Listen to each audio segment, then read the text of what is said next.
What's going on, everyone? It's Sheena, aka Sheenapreneur, your favorite veteran. So this has come up a little bit and I want to make sure that I address it because people are now saying, well, winning a contract is inevitable. If you keep trying, you're going to win. But what happens after I win the contract, Sheena? Y'all ain't talking about that. Y'all not talking about what happens after you win a contract. And I was like, you might be right. I haven't really talked about that much. I've given examples throughout my contracting journey and with my company, but never a full video dedicated to what happens after you win a contract. So really what happens after you win, everything is done properly. Your pricing is proper, hopefully. So we're not even going to get into the pricing, but let's just say that your pricing is done correctly. You feel good about it. And now it's time to execute, right? So I'm always going to say execute flawlessly. But what does that actually mean? So I have 5 ways that you can make sure that you're keeping track of what's going on with your contract and making sure that you're able to fulfill your contract based on the contractual obligations that you have for the contract. Some of y'all, this is the first time you've ever really been bound by a real contract where it's not just like when you sign a contract for your house and you're like, oh yeah, I'm gonna pay the house back. It's more like, or pay the loan for the house back. It's more like there's certain things that happen every day. There's certain milestones. There's certain, things that have to be abided by, especially when you're talking about, anything to do with lives or anything to do with construction or really anything. You have to make sure that you hold up your end of the bargain. So one thing is make sure you over deliver. Now I'm going to be careful with saying over deliver because I don't want you to like over deliver. Like I don't want you to overly over deliver to where you're just like basically hurting yourself and your business, but making it make sense. Let's just use pressure washing, for example. There's been times where, especially when we're talking about subcontracting and work out, like my company subcontracts a lot of the work out to other smaller companies or other companies' peers. But even regardless, because it's on you still as the business owner and as the awardee of the contract to make sure things are done. But let's just say that when it comes to pressure washing, this agency says, I need you to pressure wash the whole entire building, all 4 sides, and the breezeway, like the walkway. Let's just say it's a school, the walkway, but they didn't include the curb. So sometimes you're like, you know what? Instead of going back and doing like a change order, we'll just get this curb real quick because we right here. That's what I consider to be like an over delivery, but it's not super strenuous on you or your company. Really, that's like an over deliver where the client can appreciate that and they know you kind of doing them a solid. Just like if you have a home or anything that you've done where they're like, okay, here's a little extra something for you and you don't have to worry about paying. It's just, it's something just extra and it's not like a major deal. It doesn't take time away from your work necessarily. It doesn't hurt you in any way. So sometimes you just want to over deliver, especially if it's like your first contract or it's something to where it's like, is it worth going back and telling the client or adding extra paperwork or adding extra money or whatever the case may be? It may not be in your best interest to not over deliver. Just go ahead and do it. If you can, if it makes sense. Let's just say a t-shirt company, okay? And are like, you know what? They say, look, we need 2 extra shirts. Is there any way you can give us 2 extra shirts? Sometimes it might be better to just give them the 2 extra shirts. They're going to remember, wow, this company really did look out for me. So that's one way to make sure that you are, executing your contract is try to over deliver where you can, provide a very top-notch service, like the best service you could possibly do without, really hurting yourself or your business. Another super, super important factor is check on your contract. I don't know what the hell.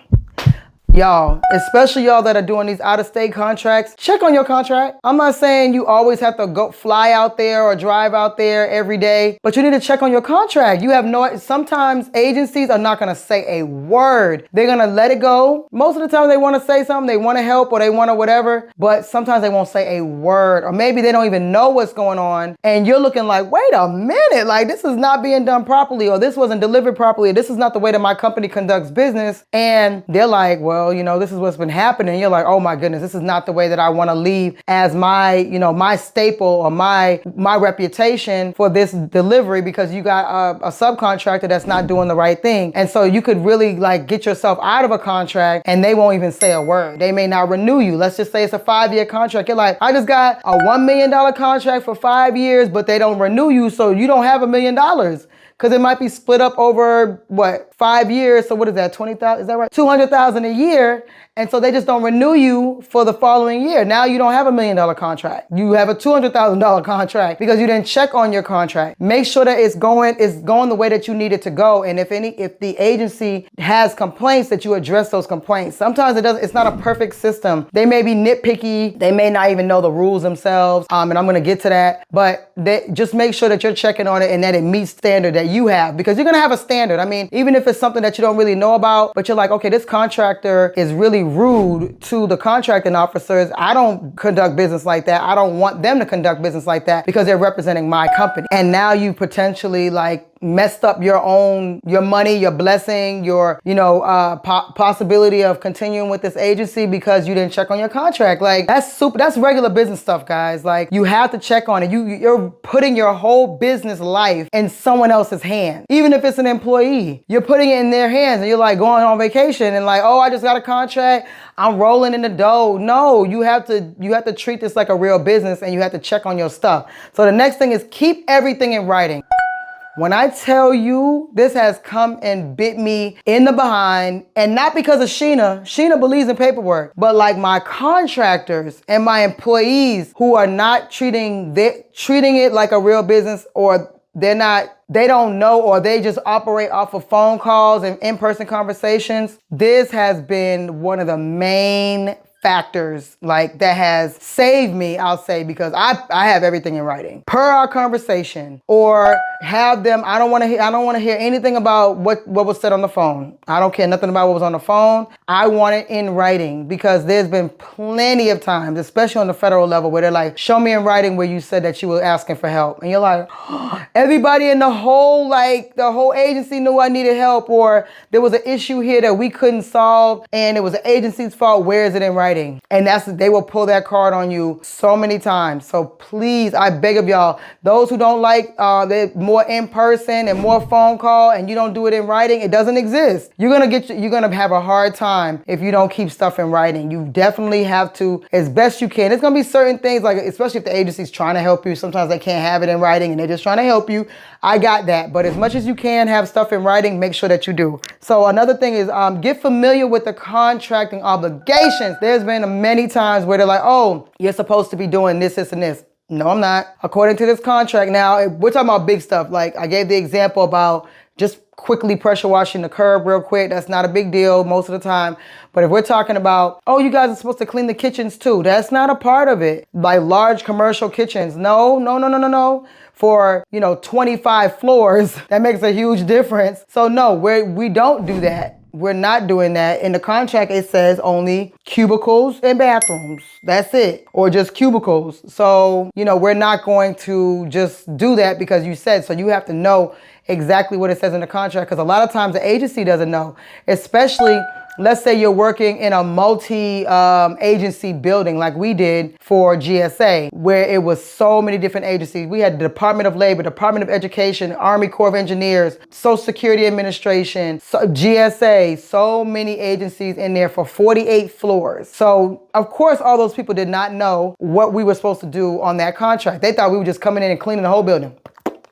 No, we're sanitizing certain parts of the building. That was our contract. Now, was it a good contract? I mean, for us it was, but was it the best contract that what it should have been? Nah, maybe not, but that's not my problem. So we have to make sure that we're not over exuding our people to where we're doing things that's not in the contract and we're essentially not getting paid for it. So it's like extra labor with super extra work that we're not supposed to be doing, and it puts more stress and burden on me as a contractor, because those people that work in that building, those 9 to 5ers, those government workers are still getting paid on the 1st and the 15th or every 2 weeks or whatever the case may be. Whereas I'm like overexerting all my employees or even a contractor the way they're like, I can't do this because I didn't read the daggone contract. So make sure you know what's in your contract when you start. Once they get more and more complex and larger contracts and stuff like that, people will pull out that contract and say, you're supposed to be doing this. And you're like, ooh, I didn't even know I was supposed to be doing that. Now you look like you're not reading the contract too.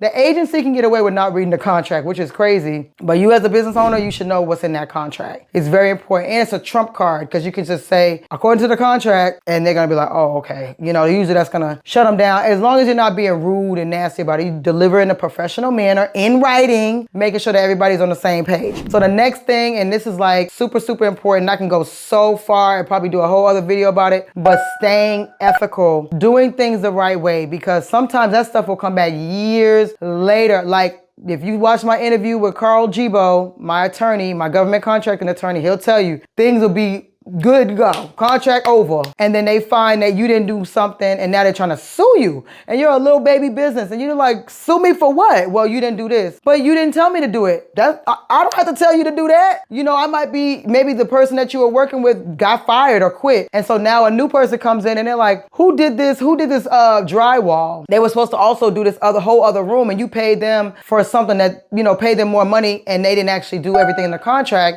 And so they're gonna come back to you and say, you didn't fulfill the contract obligation. I don't care if we're closed out. I don't care. Most of the time that's not gonna, you know, if it's closed out, but they could come back and say, and open it back up. If you watch the interview I did with Carl Gibo, my attorney, there's things that can come back later, and you don't want to, just do it. Just do it. Whatever your contractual obligation is, if you're not gonna do it or it doesn't have to be done, just make sure it is in writing. That is the key. So make sure you're staying ethical out here, because the government is not who you want to play with. Okay, this is, you'll go to jail. You'll literally go to jail. It's not like when you're doing commercial or you're doing some other type of business services where you'll just get into a fight, or or they may not do business with you anymore, or they may sue you. The government will put you in handcuffs. So you don't want to have anything where it's going to become a major issue. Or they could put a lien, like, taxes, put a lien on you. There's so many ways that they can make sure that you are going to do what you said you're going to do. It's just better to stay ethical. Now there's loopholes. I don't want to say loopholes, but there's ways that you can make things work without having to like follow that black and white, because sometimes stuff is just not right. And you're like, no,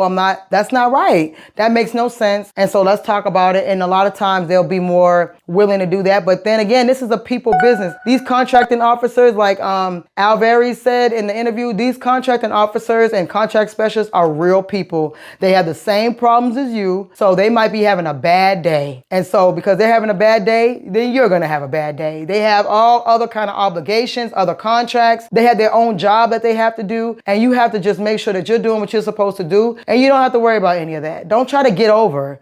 If you try to get over, you're gonna get got over. Okay, I don't even know if that's the right phrase, but you're gonna be at the short end of the stick, because they're still gonna have their job for the most part. So I just wanna make sure I shared, the 5 ways to make sure that you execute your contract flawlessly, and make sure that you're doing the right things after you win a contract. Yes, winning a contract, if you do all the things, winning a contract is inevitable, but you have to follow the rules. When you're reading what their obligation is, that's what you gotta do. If you don't like what they're saying you have to do, don't bid on the contract. Don't go after the contract. Don't partner on the contract. Just make sure that you are following what it is that you need to do. And because you're supposed to be an expert in your field, right? So and make sure that your subcontractor and your employees are following what your company is representing, because if you won the contract, you're the prime. That's who they're supposed to represent you and do what you say they need to do, whatever that is, as far as ethical standards and practices that you have for your company. So have my GovConNOW program, that is a mentorship program with a course that teaches you about federal, local, and corporate contracting.